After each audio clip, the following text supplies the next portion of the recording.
الحمد لله الحمد لله وكفى وسلام على عباده الذين اصطفى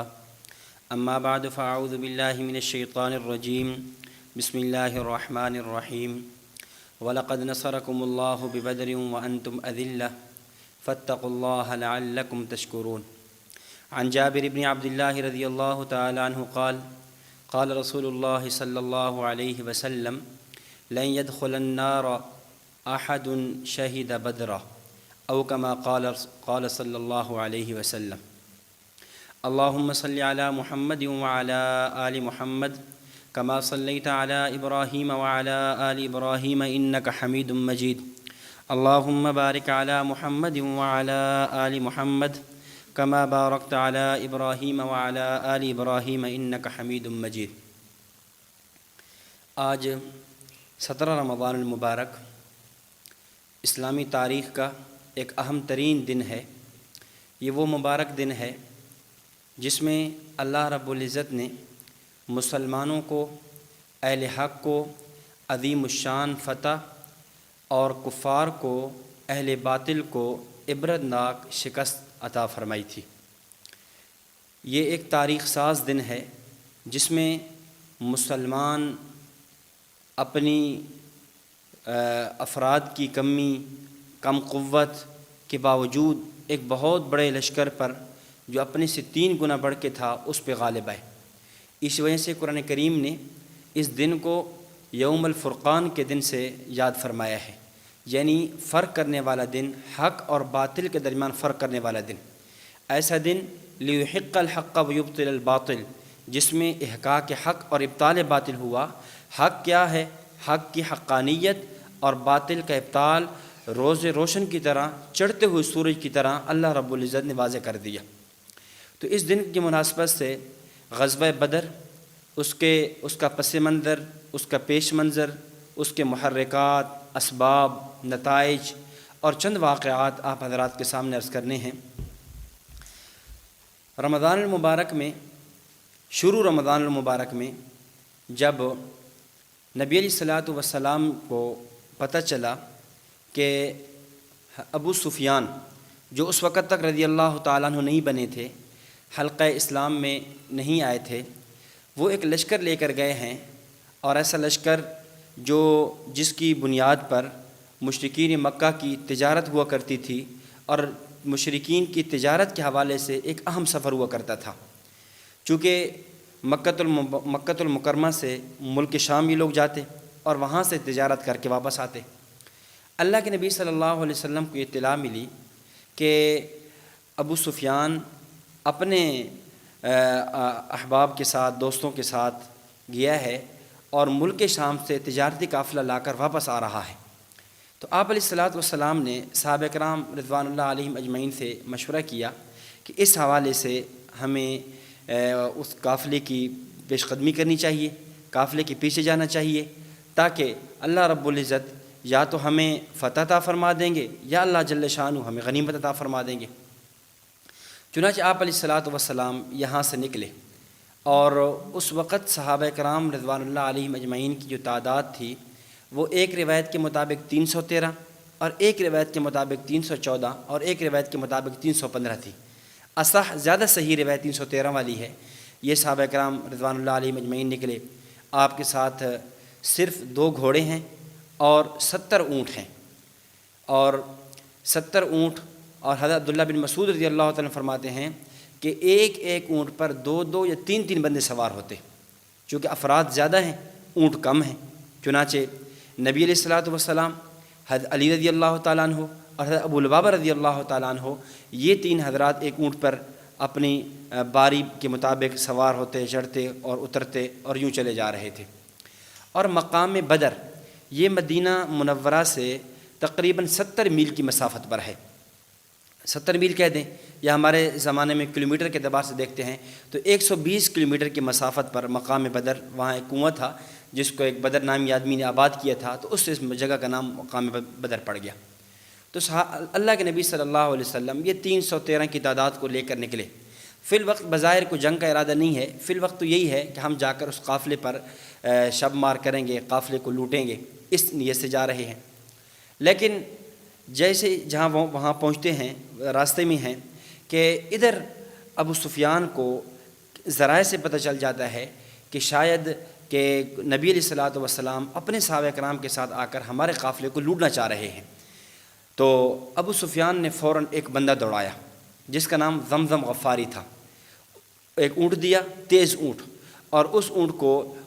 کو تھوڑا زخمی کیا، یعنی اس کا خون نکالا۔ یہ اس زمانے میں ایک علامت ہوا کرتی تھی کہ کسی خوفناک خبر کی خبر دینی ہو یا جلدی لوگوں کو نکالنا ہو، ابھارنا مقصد ہو، تو پھر یوں کیا کرتے تھے۔ تو زمزم غفاری یہ اونٹ لے کر نکلا، دوڑا دوڑا وہاں پہنچا اور وہاں پر جا کر یہ اعلان کیا کہ اپنے قافلے کو بچاؤ، قریب ہے کہ تمہارا قافلے پر حملہ ہو جائے، اس لیے اپنے قافلے کو بچاؤ۔ تو جیسے ہی اہل مکہ کے نے یہ خبر سنی کہ ہمارے قافلے پہ یہ ہو رہا ہے، تو فوراً چونکہ ایسا قافلہ تھا جس کے اندر اہل مکہ میں سے تقریباً تمام کا سامان، تمام کے پیسے پونجی اس کے اندر پڑی ہوئی تھی، تو فوراً وہاں سے ابو جہل نے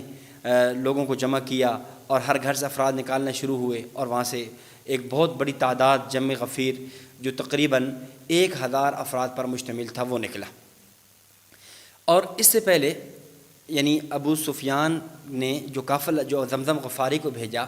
اس سے پہلے وہاں مکہ المکرمہ میں ایک واقعہ یہ بھی پیش آیا کہ نبی اقدس صلی اللہ علیہ وسلم کی پھوپھی حضرت عاتقہ بنت عبد المطلب رضی اللہ تعالیٰ عنہ، بعض فرماتے ہیں کہ اسلام لے آئی تھی، بعض کہتے ہیں انہوں نے اسلام قبول نہیں کیا تھا۔ تو حضرت عاتقہ نے ایک خواب دیکھا۔ خواب کیا ہے؟ کہتی ہیں کہ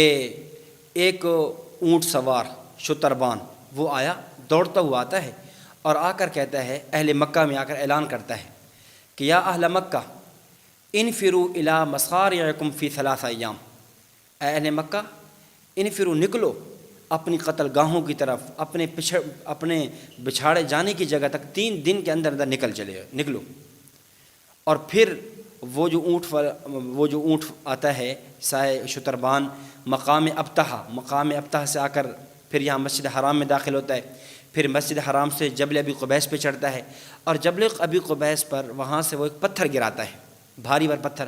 وہ ایسا پتھر ہوتا ہے وہ نیچے آ کر ٹکڑے ہوتا ہے، اور اس کے جو چھینٹیں اور ٹکڑے ہیں پورے مکہ میں شاید ہی کوئی گھر بچہ ہو جس کے اندر وہ ٹکڑے نہ پڑے ہوں۔ اور یہ خواب بیان کیا۔ جب یہ خواب دیکھا تو انہوں نے یہ خواب اپنے بھائی حضرت عباس رضی اللہ تعالیٰ عنہما کے سامنے رکھا۔ حضرت عباس رضی اللہ تعالیٰ عنہ نے جب یہ سنا تو ان کا زمانہ جاہلیت کا ایک دوست تھا ولید بن عتبہ کو خواب بتا دیا۔ ولید بن عتبہ نے جا کر اپنے باپ عتبہ کو بتا دیا۔ یوں خواب چلتے چلتے ابو جہل تک پہنچ گیا۔ ایک دن حضرت عباس رضی اللہ تعالیٰ عنہ مسجد حرام میں بیٹھے ہوئے تھے، ایک مجمع کے اندر ابو جہل آیا اور آ کر کہتا ہے، اے ابو الفضل، یہ ابو الفضل حضرت عباس رضی اللہ تعالیٰ عنہ کی کنیت ہے، اے ابو الفضل یہ کیا، پہلے تو تمہارے مرد ہی نبوت کا دعویٰ کیا کرتے تھے، میں نے سنا ہے اب تمہاری عورتوں نے بھی نبوت کا دعویٰ شروع کر دی ہے کہ تمہاری عورت بھی ہمارے بارے میں یہ خواب دیکھ رہی ہے۔ تو یہ ادھر یہ واقعہ ہوا، اور ادھر ہی کچھ وقت بعد زمزم غفاری بھی پیغام لے کر پہنچ گیا کہ ہمارا ابو سفیان کا قافلہ لوٹنے والا ہے، لہذا اس قافلے کا خیال کیا جائے، اس کے پیچھے جایا جائے۔ چنانچہ ابو جہل نے اعلان کیا تو یہاں سے 1000 افراد، تقریباً 1000 افراد، اور جن کے پاس 200 اونٹ ہیں اور 700 گھوڑے ہیں، 200 گھوڑے ہیں اور 700 اونٹ ہیں، اور 6 زرہ پوش نوجوان موجود ہیں، اور ساتھ جو ہے نا باندیاں ہیں، اتراتے ہوئے فخر کرتے ہوئے گانا گاتے ہوئے جا رہے ہیں۔ اور ابو جہل کہہ رہا تھا کہ ہم وہاں جائیں گے اور ہم مسلمانوں کو یوں ختم کریں گے، یا پھر مسلمانوں کی کھوپڑیوں میں شراب پئیں گے، علیاذ باللہ، اس طرح کے اتراتے ہوئے جا رہا تھا۔ قرآن کریم نے اسی کی منظر کشی کی کہ وَلَا تَكُونُوا كَالَّذِينَ خَرَجُوا مِن دِيَارِهِمْ بَطَرًا وَرِئَاءَ النَّاسِ، ان لوگوں کی طرح نہ بنو جو نکلے یہاں سے مکہ المکرمہ سے اتراتے ہوئے رعاء الناس، لوگوں کو دکھلاوے کے لیے کہ ہم یہ کریں گے وہ کریں گے، لیکن معاملہ تو عجیب ہی ہوا، اس کا برعکس ہی ہوا۔ چنانچہ یہ لوگ یہاں سے وہاں پہنچتے ہیں۔ ادھر نبی علیہ الصلوۃ والسلام جب مقام صفرا پہ پہنچے، مقام صفرا پر پہنچ کر آپ علیہ الصلوۃ والسلام نے 2 صحابہ کرام حضرت عدی رضی اللہ تعالیٰ عنہ اور حضرت بسبس بن عمر الجہنی رضی اللہ تعالیٰ عنہ، ان 2 کو بھیجا کہ آپ تحقیق حال کر کے آئیں، قافلہ کہاں ہے۔ تو تحقیق حال کے لیے جب پتہ چلا کہ یہ قافلہ تو ابو سفیان کا تو چلا گیا ہے، ادھر وہ قافلہ آ رہا ہے مشرکین مکہ کا، ایک بڑی تعداد لے کر مسلمانوں کے خلاف لڑنے کے لیے آ رہے ہیں۔ تو نبی علیہ الصلوۃ والسلام نے جب دیکھا کہ چونکہ ان کا لشکر آ رہا ہے اور ہم تو کوئی لڑنے کے ارادے سے نہیں آئے تھے، اب آپ علیہ الصلوۃ والسلام یہاں مقام صفرا پہ بیٹھے اور آپ نے صحابہ کرام رضوان اللہ علیہم اجمعین سے مشاورت کی کہ ان حالات میں ہمیں کیا کرنا چاہیے۔ چنانچہ حضرت صدیق رضی اللہ تعالیٰ عنہ نے، حضرت عمر رضی اللہ تعالیٰ عنہ فرمان لگے، یا رسول اللہ ہم حاضر ہیں۔ آپ نے پوری طرح ان دونوں حضرات نے اپنی جان ساری کا اظہار فرمایا۔ پھر حضرت مقداد بن اسود رضی اللہ تعالیٰ عنہ جو انصار کے سردار تھے وہ اٹھے، وہ کہنے لگے کہ یا رسول اللہ ہم آپ کے ساتھ ہیں، واللہ معک، یا رسول اللہ ہم آپ کے ساتھ ہیں، امض کما امرک اللہ، آپ ہمیں حکم دیں جو اللہ نے آپ کو حکم دیا ہے، واللہ لا نقول کما قالت بنو اسرائیل لموسیٰ علیہ السلام، اللہ کی قسم ہم وہ بات نہیں کہیں گے، ہم وہ جملہ نہیں کہیں گے جو موسیٰ علیہ الصلوۃ والسلام کی قوم بنی اسرائیل نے اپنے نبی کو کہا تھا کہ اذهب انت وربک فقاتلا انا ہاہنا قاعدون، کہ اے موسیٰ تو جان تیرا رب جانے، ہم یہاں بیٹھے ہو، ہم قتال کے نہیں آتے، ہم نہیں کریں گے۔ بلکہ علامہ زرقانی کی روایت کے اندر یہ بات بھی موجود ہے کہ حضرت مقداد رضی اللہ تعالیٰ فرمان لگے، یا رسول اللہ واللہ نقاتل عن یمینک، یا رسول اللہ ہم آپ کے دائیں لڑیں گے، نقاتل عن شمالک، ہم آپ کے بائیں طرف لڑیں گے، نقاتل من بین یدیک، ہم آپ کے سامنے لڑیں گے، نقاتل من خلفک، ہم آپ کے پیچھے لڑیں گے۔ آپ علیہ الصلوۃ والسلام مسکرائے، راوی حدیث کہتے ہیں آپ ایسے مسکرائے کہ آپ علیہ الصلوۃ والسلام کے یہ دانت مبارک کھل اٹھے اور آپ علیہ السلام بہت خوش کا اظہار فرمایا۔ پھر حضرت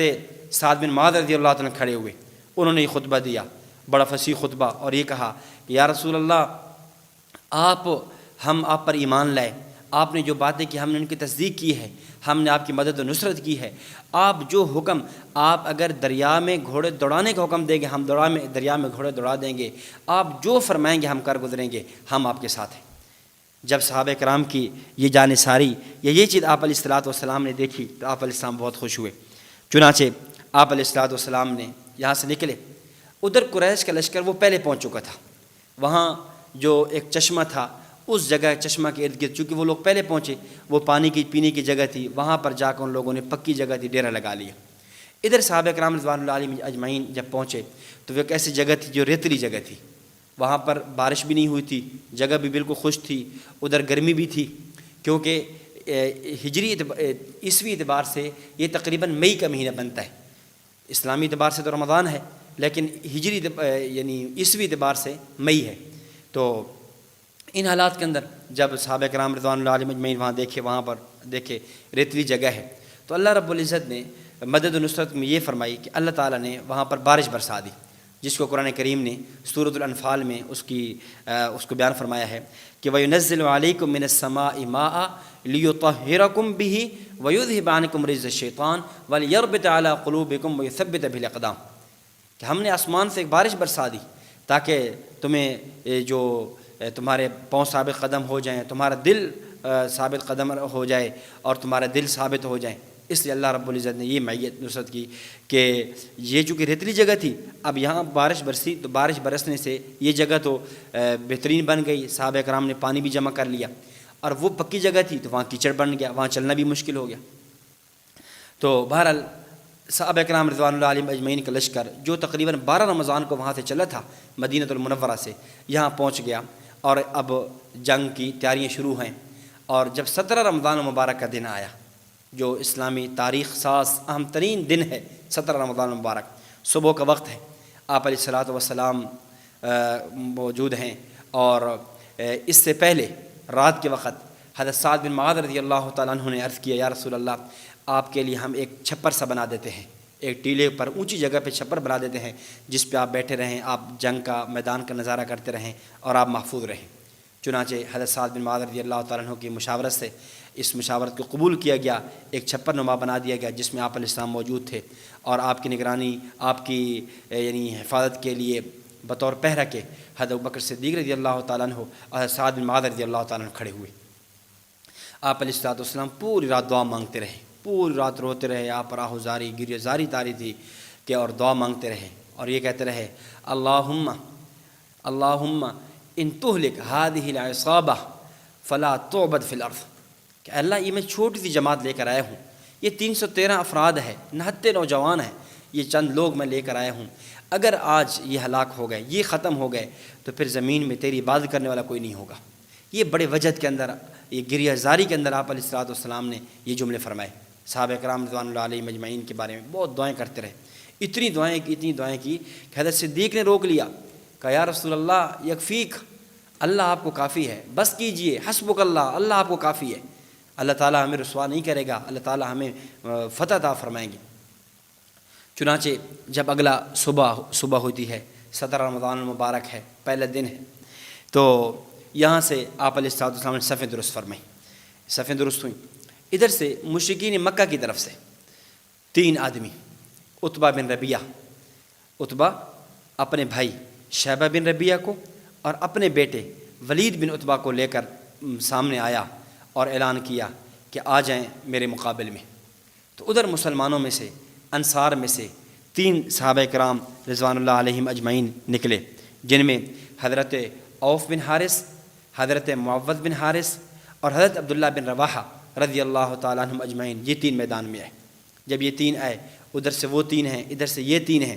تو عتبہ کہنے لگا کہ من انتم، تم کون ہو؟ ان لوگوں نے اپنے تعارف کرایا کہ میں عبداللہ بن رواحہ ہوں، میں عوف ہوں، میں معوذ ہوں۔ تو اس نے کہا نہ، میرے مقابل کے بندے بھیجو،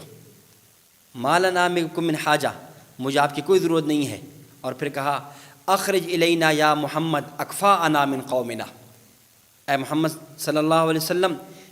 ہمارے مقابلے میں ہمارے ہی قوم کے، ہمارے مقابلے کے نوجوان بھیجے جائیں۔ چنانچہ آپ علیہ الصلوۃ والسلام کھڑے ہوئے، آپ علیہ السلام نے فرمایا قم یا حمزہ، اے حمزہ اٹھو، میدان مقابل میں آؤ۔ قم یا علی، اے علی اٹھو، میدان مقابل میں آؤ۔ قم یا عبیدہ بن الحارث، اے عبیدہ بن حارث اٹھو۔ تو 3 ادھر ہیں، تو مقابلے میں 3 اب قریش میں سے کون؟ حضرت حمزہ رضی اللہ تعالیٰ عنہ، نبوت کے چچا، حضرت علی رضی اللہ تعالیٰ عنہ، آپ کے چچا داد بھائی، آپ کی کفالت میں رہنے والے، اور اس طرح حضرت عبیدہ بن حارث رضی اللہ تعالیٰ عنہ، یہ 3 حضرات نکلے۔ تو عتبہ کے مقابل میں حضرت عبیدہ بن حارث تھے رضی اللہ تعالیٰ عنہ، اور شیبہ کے مقابل میں حضرت حمزہ رضی اللہ تعالیٰ عنہ، اور ولید کے مقابل میں حضرت علی رضی اللہ تعالیٰ عنہ۔ یہ 3 آپس میں جنگ ہوئی، جنگ شروع ہوتی ہے۔ تو حضرت علی رضی اللہ تعالیٰ عنہ نے اور حضرت حمزہ رضی اللہ تعالیٰ عنہ نے، ان 2 حضرات نے پہلے ہی وار کے اندر اپنے مقابل کو ختم کر دیا، ان دونوں کو ٹھکانے لگا دیا، قتل کر دیا۔ ہاں، عبیدہ بن حارث رضی اللہ تعالیٰ عنہ کا مد مقابل عتبہ تھا، تو حضرت عبیدہ بن حارث نے حملہ کیا، لیکن اس میں کچھ عتبہ کو زخم ہوئے اور کچھ حضرت عبیدہ بن حارث رضی اللہ تعالیٰ عنہ کو زخم ہوئے۔ حضرت عبیدہ رضی اللہ تعالیٰ عنہ کی ٹانگ کٹ گئی، گر گئے۔ ادھر سے یہ 2 حضرات حضرت علی اور حضرت حمزہ رضی اللہ تعالیٰ عنہ فارغ ہو چکے تھے، یہ فوراً نکلے اور جا کر عتبہ کو ان دونوں ٹھکانے لگا دیا۔ ادھر یہ واپس آئے، حضرت عبیدہ رضی اللہ تعالیٰ عنہ واپس آئے اور آ کر کہا یا رسول اللہ کیا میں شہید ہوں؟ آپ نے فرمایا ہاں، اگر اس حالت میں تو چلا جائے گا تو شہید ہو جائے گا۔ تو پھر کہنے لگے کاش آج ابو طالب زندہ ہوتے تو میں ابو طالب کو کہہ دیتا کہ ہم نے اپنے تیرے بھتیجے، اپنے محبوب صلی اللہ علیہ وسلم کو بچانے کی خاطر میں نے اپنی جان کا نذرانہ پیش کر دیا۔ یہ تو انفرادی جنگ تھی۔ اس کے بعد پھر گھمسان کی جنگ شروع ہوئی، اور پھر یہ جنگ لگی رہی، جس کے اندر انصار دوڑتے ہوئے اپنے یعنی بہادری کا نذرانہ پیش کرتے ہوئے، عجیب شوق نظر آ رہا تھا صحابہ کرام رضوان اللہ علیہم اجمعین کا۔ امیہ بن خلف میدان میں آیا، اس کو قتل کر دیا۔ ادھر پھر صحیح بخاری کے اندر ابو جہل کا واقعہ موجود ہے، تفصیلی واقعہ موجود ہے کہ حضرت عبد الرحمن بن عوف رضی اللہ تعالیٰ عنہ فرماتے ہیں کہ میں میدان جنگ کی صفوں میں کھڑا تھا، میں کیا دیکھتا ہوں کہ 2 لڑکے، نوجوان ینگ لڑکے ہیں، میرے سامنے آتے ہیں، ایک دائیں ہیں ایک بائیں ہیں، آ کر مجھ سے پوچھتے ہیں چچا جان ابو جہل کون ہے ان میں سے؟ تو میں نے پوچھا بچوں تمہارا کیا کام ہے؟ کہنے لگے کہ چچا جان ہم نے سنا ہے وہ ہمارے نبی صلی اللہ علیہ وسلم پر بہت سب و شتم کرتا ہے، ہمارے نبی علیہ السلام کے خلاف بکواس کرتا ہے۔ تو حضرت عبد الرحمن بن عوف کہتے ہیں میں نے اشارہ کیا یہ وہ ہے۔ تو یہ دونوں ایسے دوڑے جیسے شکرہ اور باز دوڑتا ہے، ایسے یوں نکلے اور نکل کر جا کر ایک پلک جھپکنے کے اندر جا کر حملہ کرتے ہیں۔ چنانچہ حملہ کیا اور اس کے اندر یہ دو بچے کون تھے؟ حضرت افرا رضی اللہ تعالیٰ عنہ کے بیٹے معوذ اور معاذ رضی اللہ تعالیٰ عنہما، یہ دو صحابی ہیں۔ حملہ کیا، وہ گر گئے اور یہ پھر واپس آئے۔ ادھر حضرت عبداللہ بن مسعود رضی اللہ تعالیٰ عنہ گئے، اللہ کے نبی صلی اللہ علیہ وسلم نے بھیجا۔ حضرت عبداللہ بن مسعود رضی اللہ تعالیٰ عنہ جا کر دیکھا کہ ابھی تک ابو جہل گرا ہوا ہے، لیکن اس کے اندر جان کی رمق باقی ہے، ابھی تک یعنی روح نہیں نکلی۔ تو جا کر بیٹھے اور حضرت عبداللہ بن مسعود رضی اللہ تعالیٰ عنہ ایک روایت کے مطابق اس کے گردن پہ بیٹھ گئے یا اس کے سینے پہ بیٹھ گئے، اور سینے پہ بیٹھ کے جب کہا کہ یا عدو اللہ اخذلک اللہ تعالی، اے اللہ کے دشمن، اللہ نے کیسے تو یہ ذلیل و خوار کیا ہے، اے اللہ کے دشمن، اللہ نے کیسے تو یہ ذلیل کر دیا ہے۔ تو اس وقت بھی یہ ظالم کہنے لگا کہ اپنے نبی کو، اپنے صاحب کو میرا پیغام پہنچا دینا کہ اللہ کی قسم میرے دل کے اندر آپ کا بغض جتنا پہلے دن تھا آج اس سے بغض بڑا ہے، کم نہیں ہوا۔ یعنی اللہ کا دشمن آخری وقت جب روح نکل رہی ہے اس وقت بھی یہ جملے کہہ رہا ہے۔ اور پھر اس کے ساتھ ہی حضرت عبداللہ بن مسعود رضی اللہ عنہ کو کہنے لگے کہ اے چرواہا کے بیٹے، کاش تیرے بجائے کوئی اور آدمی ہوتا جو میرا سر قلم کرتا، کیوں میں ایک بادشاہ ہوں، میں سردار ہوں، اور ایک تو چرواہے کا بیٹا ہے، تو آ کے میرے سر قلم کرنے آیا ہے۔ حضرت عبداللہ بن مسعود رضی اللہ تعالیٰ عنہ نے سر قلم کیا۔ یہاں ایک بات سمجھیں، حضرت ساجد دامت برکاتہم، حضرت شیخ طریقت متکلم اسلام مولانا الیاس گھمن صاحب حافظ اللہ تعالیٰ ایک نقطہ بیان فرماتے ہیں کہ اللہ رب العزت نے ابو جہل کا سر جو قلم کرایا ہے یہ حضرت عبداللہ بن مسعود رضی اللہ تعالیٰ سے کرایا ہے۔ وجہ کیا ہے؟ وجہ یہ ہے کہ ابو جہل بہت بڑا متکبر، شقی، بدبخت انسان، یعنی تکبر کا آپ اس حضرات اس سے اندازہ لگائیں کہ اس وقت عین موت سامنے ہے، اس وقت بھی عاجزی کے جملے نہیں ہیں، اس وقت بھی متکبرانہ جملے ہیں۔ تو اتنے بڑے متکبر کا سر قلم کرا ہے کس سے؟ بہت بڑے متواضع آدمی سے۔ کیوں؟ ابن مسعود رضی اللہ تعالیٰ عنہ وہ صحابی ہیں کہ جب آپ علیہ الصلوۃ والسلام جس رات جنات کو دعوت دینے جا رہے تھے تو آپ نے فرمایا تھا کہ یخرج معی فی قلبہ، ایسا آدمی میرے ساتھ نکلے جس کے دل کے اندر ایک رائی کے دانے کے برابر بھی تکبر نہ ہو، یعنی متواضع ترین انسان میرے ساتھ نکلے۔ تو اللہ رب العزت نے ایک متکبر کو قتل کرایا، اور ایک متکبر کو اللہ رب العزت نے ایک متواضع اور عاجز صحابی حضرت عبداللہ بن مسعود رضی اللہ تعالیٰ سے قتل کرایا۔ امام سرخسی رحمۃ اللہ علیہ فرماتے ہیں، فرمایا کہ یہ ابو جہل، اور بلکہ تو حدیث کے جملے بھی ہیں، آپ علیہ السلام نے فرمایا تھا کہ میری امت کا فرعون یہ ابو جہل تھا، اور پھر یہ اس فرعون سے بڑھ کر تھا۔ کم از کم موسیٰ علیہ السلام کے زمانے کا جو فرعون تھا، جب اس نے اسباب موت کو دیکھا، نزع کی کیفیت آئی، فرشتوں کو دیکھا، تو یہ تو کہہ دیا کہ الآن آمنت برب موسیٰ، آمنت بھی بنو اسرائیل، اب تو میں بنی اسرائیل کے رب پر ایمان لے آیا، اب تو میں موسیٰ علیہ السلام کے رب پر ایمان لے آیا۔ لیکن یہ وہ آدمی تھا اس وقت بھی کہہ رہا تھا کہ میرے دل میں جو بغض پہلے تھا وہ بغض آج سے کئی گنا بڑھ کر ہے۔ تو امام سرخسی رحمہ اللہ فرماتے ہیں کہ جس طرح ہمارے نبی امام الانبیاء ہیں صلی اللہ علیہ وسلم، اسی طرح آپ کا عدو، آپ کا دشمن بھی تمام انبیاء کے دشمنوں سے بڑھ کر ہے۔ جس طرح آپ علیہ السلام کا مقام، مرتبہ، افضلیت موسیٰ علیہ السلام پر ہے، اس طرح آپ کا جو دشمن ہے وہ موسیٰ علیہ السلام کے دشمن فرعون کے مقابل سے بھی بڑھ کر ہے۔ تو چنانچہ ابو جہل کو قتل کر دیا گیا۔ اس طرح یہ گھمسان کی جنگ لگی رہی جہاں تک کہ آپ علیہ السلام نکلے، اور آپ علیہ السلام نکلے، جنگ ہے، گھمسان کی جنگ ہے۔ وما رمیت اذ رمیت ولکن اللہ رما، یہ پڑھا اور شاہت الوجوہ فرمایا، اور ایک کنکری لی اور آپ نے وہاں دشمن کو اس پہ پھینک دی، جس سے وہ ریت کی مٹھی یا وہ کنکریاں ایسی تھیں کہ جو تقریباً دشمنوں کی آنکھوں میں چلی گئیں، اور اللہ رب العزت نے مسلمانوں کو فتح عطا فرمائی۔ اور پھر یہاں پر یہ بات سمجھے کہ اللہ رب العزت نے اسی اسلام میں یعنی فرشتوں کو بھیجا، اور فرشتے ایک نہیں ہیں، فرشتوں کی تعداد قرآن کریم نے نقل کی ہے کہ فرمایا کہ جس وقت اذ تستغیثون ربکم فاستجاب لکم انی ممدکم بالف من الملائکۃ مردفین، تو اللہ رب العزت نے فرشتے 1000 ب3,000 5,000 ب5,000 ب3,000 3,000 اور ب5,000 5,000. تو اللہ رب العزت نے فرشتے بھیجے میدان مدد کے لیے، نصرت کے لیے. اب فرشتے اللہ رب العزت نے کیوں بھیجے؟ ایک تو یہ سمجھے، یہ روایات کا جو بظاہر آیات کا تعارض ہے، تو یہ اس لیے ہے کہ 3,000 فرمایا، اس لیے 1,000 اس لیے فرمایا کہ مقابل میں کفار کا لشکر 1,000 تھا، تو فرشتے بھی کتنے تھے؟ 1,000 تھے. اور یہ فرمایا ب3,000 3,000، یہ اس لیے فرمایا کہ چونکہ یہ لشکر مسلمانوں سے 3 گنا تھا، مسلمان 313 اور وہ 1,000، تو 3 گنا بنتا ہے نا. تو ادھر بھی تو فرشتے ہیں وہ بھی کیا ہے؟ 3,000. اور 5,000 اس لیے فرمایا تھا کہ ایک اس نے کہا تھا، ایک بادشاہ نے، کہ میں مقابل میں بندے بھیجوں گا.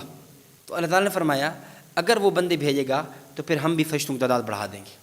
نہ اس نے بھیجے تھے اور نہ ہی فرشتوں کی تعداد بڑھی تھی. تو یوں اللہ رب العزت نے مسلمانوں کی مدد کی. صحابہ کرام کہتے ہیں ہم نے یعنی اپنی آنکھوں سے نظارہ دیکھا فرشتوں کی آمد اور یہ. تو اللہ رب العزت نے مسلمانوں کو فتح سے ہمکنار فرمایا. چنانچہ آخری دن آپ علیہ الصلوۃ والسلام نے جب اس لشکر، اس میدان غزوہ بدر کے اندر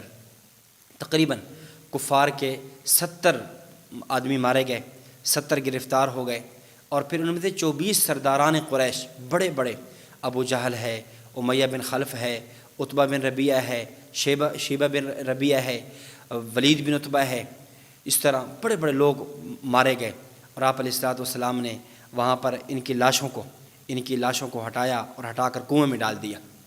اور اس جنگ کے اندر غزوہ بدر میں کئی معجزات بھی سامنے آئے. ان میں سے ایک معجزہ یہ بھی آیا کہ آپ علیہ الصلوۃ والسلام نے جنگ سے پہلے جب آپ علیہ السلام صحابہ کرام سے مشاورت فرما رہے تھے اور آپ رو رہے تھے، رات کو دعائیں مانگ رہے تھے، اس رات آپ علیہ الصلوۃ والسلام باہر نکلے اور آپ نے صحابہ کرام کو فرمایا ہذا مصرع فلاں، ہذا مصرع فلاں غدن انشاءاللہ، اس جگہ کل فلاں سردار مارا جائے گا اور وہ یوں گرا پڑا ہوگا.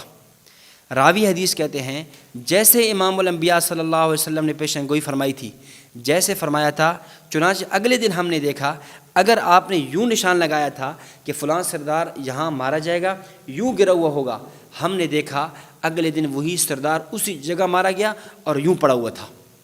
اگر آپ نے فرمایا یہاں فلاں سردار مارا جائے گا اور یوں پڑا ہوگا، ہم نے دیکھا کہ اس دن ایک سردار مارا گیا اور وہ یوں پڑا ہوا تھا. یوں اللہ کے نبی صلی اللہ علیہ وسلم کی یہ پیشن گوئی جیسے آپ نے فرمائی تھی وہ پوری ہوئی. اس طرح عکاشہ رضی اللہ تعالیٰ کی تلوار ٹوٹ گئی، آپ نے چھڑی دی، ان کے ہاتھ میں جا کر وہ تلوار بن گئی. ایک صحابی کی آنکھ دکھ رہی تھی، آپ علیہ الصلوۃ والسلام نے آنکھ پہ دم کیا، آنکھ ٹھیک ہو گئی. تو کئی معجزات اس واقعے کے اندر، اس غزوہ کے اندر بھی پیش آئے جو مسلمانوں کے لیے بطور تائید کے اور ثابت قدم رہنے کے لیے اللہ تعالیٰ نے ذرا اختیار کیے. مسلمانوں کے لیے بارش کا برسنا، اور پھر فرشتوں کی مدد نصرت کے لیے فرشتوں کا آ جانا، اور اللہ رب العزت نے یعنی بڑے بڑے سرداروں کا مر جانا، یہ مسلمانوں کے لیے بہت بڑی مدد اور نصرت کا ایک سامان تھا. اسی طرح آپ علیہ الصلوۃ والسلام نے پھر یہ جو مشرکین مکہ کے بڑے بڑے سردار تھے، ان کی لاشوں کو گھسیٹ کر ایک کنواں تھا جسے کلیب بدر کہتے ہیں، ان کنویں میں ڈال دیا. اور ان کنویں میں ڈالا، اور اس میں جو امیہ بن خلف تھا وہ چونکہ اس کی لاش پھٹ چکی تھی اور وہ بھاری ہونے کی وجہ سے اٹھایا نہیں گیا تھا، تو اس کی لاش وہیں پڑی رہ گئی اور اس کے اوپر وہیں مٹی ڈال دی گئی. اور پھر حضرت عمر رضی اللہ عنہ فرماتے ہیں کہ آپ علیہ السلام کا دستور تھا جب بھی کہیں غزوہ ہوتا تو آپ علیہ السلام اس کے 3 دن بعد وہیں ٹھہرتے. تو 3 دن وہاں ٹھہرے، تو تیسرے دن آپ علیہ السلام وہاں گئے اور آپ نے خطاب کیا، یا ابا جہل، یا امیہ، یا عتبہ، یا شیبہ، یا فلاں، کہ اے فلاں، کیا تم اپنے انجام کو نہیں پہنچ گئے؟ جو اللہ نے وعدہ کیا تھا میرے ساتھ، کیا اس وعدے کی تم نے نصرت کو نہیں دیکھ لیا؟ تو عمر رضی اللہ عنہ کہتے ہیں کہ میں نے عرض کیا یا رسول اللہ کیا یہ لوگ سن رہے ہیں؟ فرمایا ہاں، ما انتم بمسمع منکم، اے عمر یہ آپ سے بھی زیادہ سن رہے ہیں. تو اللہ تعالیٰ نے یوں مسلمانوں کو ایک فتح عطا فرمائی، اور وہ مسلمان جو قوت میں، تعداد میں بہت ہی کم تھے، بہت ہی تھوڑے تھے، اللہ رب العزت نے ان کو غالب کر دیا. اور پوری دنیا کفر پر یہ بات واضح ہو گئی کہ مسلمان اپنی تعداد کی کمی اور کے باوجود اتنے بڑے لشکر پر کیسے غالب آ گئے. اور اس دن پھر آپ علیہ الصلوۃ والسلام نے حضرت عبداللہ بن رواحہ رضی اللہ تعالیٰ عنہ کو اور حضرت زید بن حارثہ رضی اللہ تعالیٰ عنہ کو روانہ فرمایا کہ آپ جائیں مدینہ طیبہ جا کر اعلان کر دیں اور جا کر خبر سنا دیں کہ اللہ تعالیٰ نے مسلمانوں کو فتح عطا فرما دی ہے۔ چنانچہ یہ دونوں حضرات دوڑے اور وہاں جا کر پہنچے، اور وہاں پر کیا دیکھتے ہیں کہ حضرت رقیہ رضی اللہ تعالیٰ عنہ جو نبی علیہ الصلوۃ والسلام کی بیٹی ہیں، حضرت عثمان غنی رضی اللہ تعالیٰ عنہ کی زوجہ مطہرہ ہیں، ان کا انتقال ہو گیا، اور مسلمان ان کو دفن تدفین سے فارغ ہو رہے تھے، مٹی ڈال کر ہاتھ ہی جھاڑ رہے تھے کہ ادھر مسلمانوں کا پیغام یہ وفد پہنچا، یہ دو حضرات نے جا کر خوشخبری سنائی۔ تو ادھر ایک طرف جہاں مسلمانوں کو اتنی بڑی فتح کی خوشی اور اتنی بڑی خبر، کامرانی شادمانی کی خبر تھی، وہاں ساتھ ہی آپ علیہ الصلوۃ والسلام کے بیٹی کا بھی غم تھا۔ تو بہرحال اللہ رب العزت نے مسلمانوں کو فتح عطا فرمائی، اور اللہ رب العزت نے پھر اس موقع پہ چونکہ اہل بدر کے اور اصحاب بدر کے بڑے فضائل و مناقب آپ علیہ السلام نے بیان فرمائے۔ ظاہر ہے ایسا موقع جہاں اسباب نہیں ہیں، بظاہر یعنی انسان اس سے اندازہ فرمائے کہ وہ مسلمان جو مکۃ المکرمہ کی سرزمین پہ اتنے مغلوب ہیں، خالد بلال حبشی رضی اللہ تعالیٰ عنہ کو تپتے ہوئے انگاروں پہ لٹایا، تپتی ریت پہ لٹایا جا رہا ہے، حضرت سمیہ رضی اللہ تعالیٰ عنہ کے ٹکڑے کیے جا رہے ہیں، حضرات صحابہ کرام پہ ظلم و ستم کے پہاڑ اٹھائے جا رہے ہیں، اور وہ صحابہ کرام جنہوں نے مکۃ المکرمہ کو چھوڑا اور آج مدینہ منورہ آئے، اور اپنی یعنی بظاہر گھر نہیں ہیں، انصار نے گھر دیے اور سارا کچھ وہاں مکۃ المکرمہ میں چھوڑ کر آئے ہیں، اور اتنی کم تعداد ہے اور مقابل میں اتنی بڑا لشکر اتنی بڑی تعداد کے ساتھ لڑ رہے ہیں، اور اللہ رب العزت نے کیسی فتح عطا فرمائی کہ مسلمانوں میں سے صرف 14 صحابہ کرام رضوان اللہ علیہم اجمعین، جن میں 6 مہاجرین میں سے تھے اور 8 انصار میں سے تھے، وہ شہید ہوئے، اور ادھر مقابل میں 70 بڑے وہ مارے گئے، اور 70 ان کے جو ہے وہ گرفتار ہو گئے۔ پھر ان کی گرفتاری کے بارے میں پھر وہ فدیہ کے احکامات نازل ہوئے، پھر مال غنیمت کی اسباب کے نازل ہوئے۔ تو بہرحال یہ ایک الگ عنوان ہے۔ تو اللہ رب العزت نے مسلمانوں کو ایک بڑی عظیم الشان فتح سے ہمکنار فرمایا۔ تو آپ علیہ الصلوۃ والسلام نے غزوہ بدر کی پھر فضائل بھی بیان فرمائے۔ مسند امام احمد بن حنبل رحمۃ اللہ علیہ میں امام احمد رحمۃ اللہ علیہ نے ایک روایت نقل کی، حضرت جابر بن عبداللہ رضی اللہ تعالیٰ فرماتے ہیں نبی علیہ الصلوۃ والسلام نے فرمایا لن يدخل النار احد شہد بدرہ، کہ ایسا آدمی جو بدر کے اندر شریک ہوا ہے، ایسا آدمی جس نے بدر میں شرکت فرمائی ہے، فرمایا اس کو آگ چھو بھی نہیں سکتی، اس کو آگ مس بھی نہیں کر سکتی۔ اسی وجہ سے آپ علیہ الصلوۃ والسلام نے فرمایا کہ اہل بدر کے بارے میں امام بخاری رحمۃ اللہ علیہ نے صحیح بخاری میں روایت نقل کی ہے، فرمایا ان اللہ اطلع الی اہل بدر فقال اعملوا ما شئتم فقد وجبت لکم الجنہ، اللہ نے اہل بدر کو دیکھا اور فرمایا اے اصحاب بدر اعملوا ما شئتم، بس جو کچھ کرو آئندہ کے بعد تمہارا کوئی عمل تمہیں نقصان نہیں دے گا، فقد وجبت لکم الجنہ، اللہ تعالیٰ نے تمہارے اوپر جنت واجب کر دی ہے۔ کیوں؟ اس لیے کہ اس موقع میں یہ حضرات ساتھ ہوئے تھے جب کوئی ساتھ دینے والا نہیں تھا، اس موقع میں یہ لوگ ساتھ نکلے تھے جب بظاہر فتح کے اسباب نہیں تھے، بظاہر کوئی سبب نہیں تھا کہ ہم فاتح بن کے آئیں گے، لیکن اللہ تعالیٰ نے فتح عطا فرمائی، کامرانی عطا فرمائی۔ اللہ رب العزت ہمیں ان اصحاب بدر